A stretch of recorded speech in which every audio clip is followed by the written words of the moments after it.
So the whole COVID thing started about 3 years ago, and we're finally learning what a lot of people suspected from the beginning, which is that the experts either didn't know what they were talking about or they were lying. Now, it's kind of depressing to go through all those lies, but it's also necessary if you don't want that to happen again, and we definitely don't.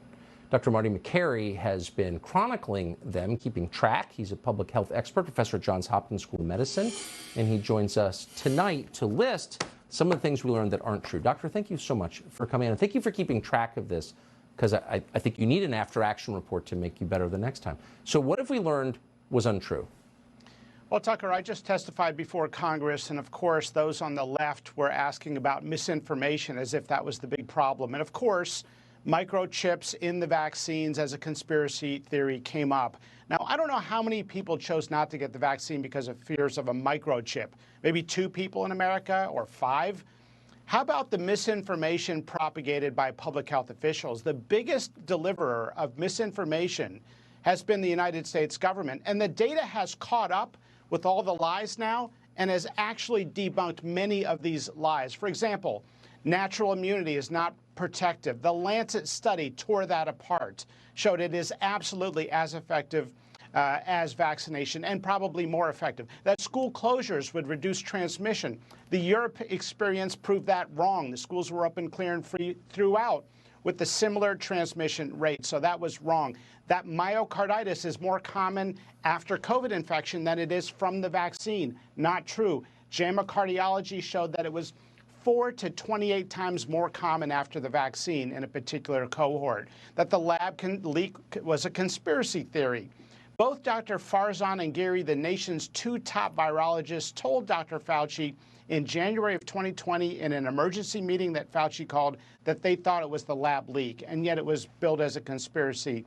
And finally, that the bivalent vaccine and the boosters are effective and necessary for young people. We've had no randomized controlled trials. Dr. Jha at the White House said it's crystal clear. To me, it's crystal clear a young, healthy person should not get it. No one on the congressional committee or at the CDC has ever been able to tell us if any healthy American child has died of COVID. It may have been a couple, could have been 3, 5, 10 over 3 years. That's way below any respiratory pathogen. How can you push something so aggressive with such absolutism and dogma without the data? We don't even know if any healthy child has ever died of COVID. Now, public health officials and the CDC are proposing that a 12-year-old healthy girl get 60 mRNA COVID vaccines in her average lifetime, 1 a year. This is where we've got to demand data before following these recommendations.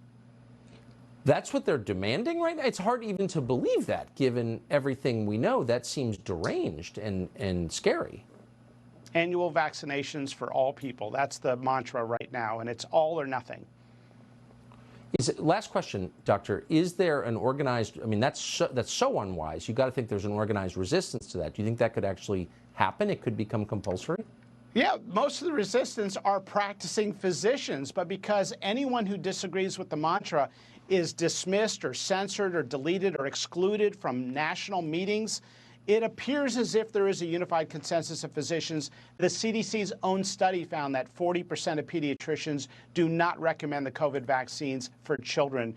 That should say a lot. And when I go to the doctor's meetings, none of them have been wearing masks over the entire last year. That should say a lot. Yeah, it does say a lot. Dr. Matt Makary, a brave and learned man. Thank you so much. Thanks.